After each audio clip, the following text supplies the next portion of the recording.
Oi, pessoal. Bom dia, boa tarde, boa noite, tudo bem? Eu tenho como objetivo na aula de hoje ajudá-los a desenvolver algumas habilidades de leitura, tá bom? Em textos multimodais. Então, quando a gente pensa em leitura, tradicionalmente a gente faz uma associação com termos de uma leitura mais tradicional. E a gente pensa logo em um livro. E aí eu trouxe para vocês uma leitura breve aqui de uma peça publicitária ou de um produto que é uma mochila, né? Então a gente encontra assim às vezes uma pessoa andando e eu particularmente fico muito curioso para entender quais são as mensagens que as pessoas escolhem usar ou vestir e geralmente costumo ler quando possível sem ser invasivo. E aí o que eu normalmente sugiro para os alunos, para que a gente tenha a nosso favor nesse processo de leitura, é que a gente busque palavras que são iguais ou são cognatas nesse processo, para que fique mais simples, né, a nossa compreensão. Então, quando a gente vê assim, né, I love pandas, fica bastante tranquilo a gente identificar pandas, também a palavra love, então eu amo pandas, they are not racist, então eu tenho não, né? No racista, então eu amo pandas, não racista, eles não são racistas, they are black, são negros, white and Asian, então eles são pretos, brancos e asiáticos. Então, geralmente, esse não é um tipo de texto assim que costuma apresentar muitos problemas, porque ele desperta curiosidade e talvez a gente esteja com um dispositivo ali, um celular, e acabe buscando o sentido dessas palavras. O que acontece? Que é um processo muito curioso para as pessoas. Quando eu faço uma leitura superficial, uma leitura imediatista desse tipo de texto, eu acabo não considerando os outros discursos que essa leitura me evoca. Então, quando eu penso assim, né, eu amo pandas, eles não são racistas, eles são negros, eles são brancos e asiáticos. Eu penso no momento que a gente está vivendo, assim, com uma erupção de discursos a favor ou pró causas negras, né, dos direitos das causas negras, tardiamente, acho que a gente está bastante atrasado nisso, a gente já deveria ter falado disso mais vezes, embora a gente já fale, mas ainda não é o suficiente. E eu entendo que alguém está usando isso nesse momento, eu entendo que isso já pode ser uma manifestação política, por exemplo, eu já consigo atribuir um outro valor a esse texto. Eu consigo entender também que, por exemplo, as populações asiáticas, ou as pessoas que vêm dos países da Ásia, que são países pobres ou tipicamente pobres e que se estabelecem em outros locais, muitas vezes acabam se estabelecendo em regiões não centrais, talvez periféricas, assim como historicamente a gente entende que muitas populações ou a maior parte da população negra também se estabeleceu à margem, não na centralidade.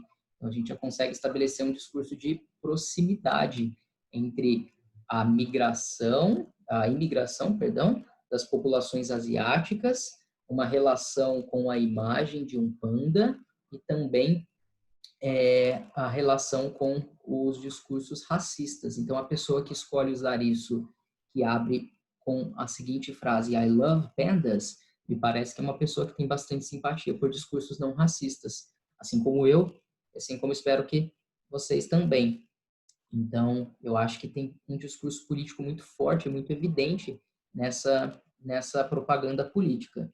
Então, acho que tem mais elementos para serem analisados. Eu trago outro exemplo aqui para vocês. Vejam, se eu encontro essa propaganda, né? One of the most difficult things is not to change the society, but to change yourself. Nelson Mandela. Se eu encontro uma frase aí proferida pelo Nelson Mandela, o maior ativista, perdão, maior ativista negro da África do Sul, que foi precursor dos direitos das populações negras, que lutou contra o movimento da separação dos negros contra os brancos na África do Sul, e faço esse mesmo processo de leitura, identificando quais são os termos mais próximos do português, e depois consigo fazer a tradução, talvez com o auxílio do meu dispositivo, vejo, né? Não me parece muito difícil conseguir chegar à tradução, que é uma das maiores dificuldades não é mudar a sociedade, mas sim mudar a você mesmo. E encontro em uma questão de vestibular ou talvez em uma questão de uma prova, uma associação daquela primeira foto que a gente viu, aquela primeira imagem de uma peça publicitária, de uma propaganda em uma mochila com essa frase do Nelson Mandela, eu acho que a gente já tem um desafio interessante proposto.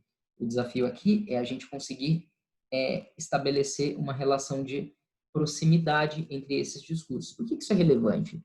Se a gente encontra lá na BNCC, uma das habilidades desejadas que os alunos, que vocês precisam ter é o seguinte, né? É esperado que a gente consiga fazer uso da língua inglesa para expor pontos de vista, argumentos e contra-argumentos. Então, a gente precisa saber argumentar a favor ou contra algum ponto de vista, considerando o contexto e os recursos linguísticos voltados para a eficácia da comunicação.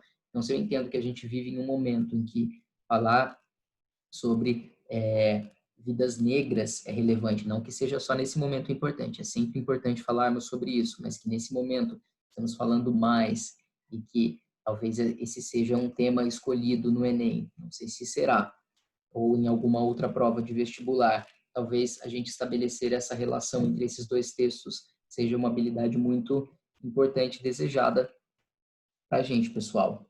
Então, qual é o processo pelo qual eu preciso, ou um processo que pode me dar mais segurança para que eu consiga ler com mais facilidade diferentes textos em língua inglesa?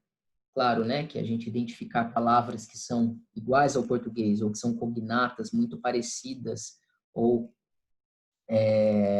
semelhantes, pode ser um primeiro passo, mas além disso, eu acho que a gente, como eu disse, né, identificar esses termos parecidos, mas fazer uma leitura rápida desses elementos, eu acho que isso ajuda bastante. Por leitura rápida, eu acho que eu digo assim, quando a pessoa que fez a campanha publicitária daquela mochila, e aí eu vou deixar a curiosidade em vocês, eu não vou voltar o slide, quem tiver curiosidade vai precisar retroceder o vídeo, ela fez escolhas de cores, ela fez escolhas de disposição do elemento gráfico do desenho do panda. Onde que está o panda em relação ao texto? Ele está no começo, está no meio ou está no fim? Qual é a cor da letra que foi escolhida para aquele texto? Ele é colorido? Ele é preto e branco? Ele conversa com o texto que está sendo marcado? As letras estão em letras maiúsculas? A disposição do texto é feita em letra maiúscula ou minúscula, por exemplo? Como é feito esse jogo? Inclusive, se a gente entender a movimentação política do mundo, em que a gente tem uma marcação forte de discursos de esquerda ou de direita, por exemplo, e que os discursos de direita talvez tenham uma cor característica, hoje menos, e os discursos de esquerda têm uma cor característica que evocam o sentido da Revolução Russa, que marcam a cor do sangue do proletariado, qual que era a cor mesmo que marcava o fundo daquela mochila? Então, tem alguma relação que se estabelece nisso tudo? Foi feita uma leitura múltipla, então tem muito elemento ali para ser analisado. Então, de novo, talvez eu tenha dado uma pista da cor, mas quem tiver curioso, retroceda o vídeo e veja aí, né? Então, a gente vai chegando em elementos diferentes do texto que conversam com a gente. Quando a gente estabelece objetivos de leitura, né? O texto número 2, que era uma frase do Nelson Mandela, e o texto número 1, que estabelecia uma relação entre populações da Ásia e pandas e pessoas negras, ele conversa de alguma forma, esses dois textos conversam, eles têm aproximações ou eles têm distanciamentos? E quais são essas aproximações e distanciamentos? Quais são os elementos que marcam frases de efeito? São frases geralmente que impactam ou são frases banalizadas? O que é característico desses dois tipos textuais, desses dois gêneros textuais? E, finalmente, qual que é a apreciação crítica? Qual é a posição que nós, leitores, vocês, alunos leitores críticos, escolhem fazer a partir disso? Então, é claro que a gente, leitor de inglês, vai ter que tomar uma série de atitudes a partir disso. E eu acho que esse era o objetivo que eu escolhi para a nossa aula de hoje.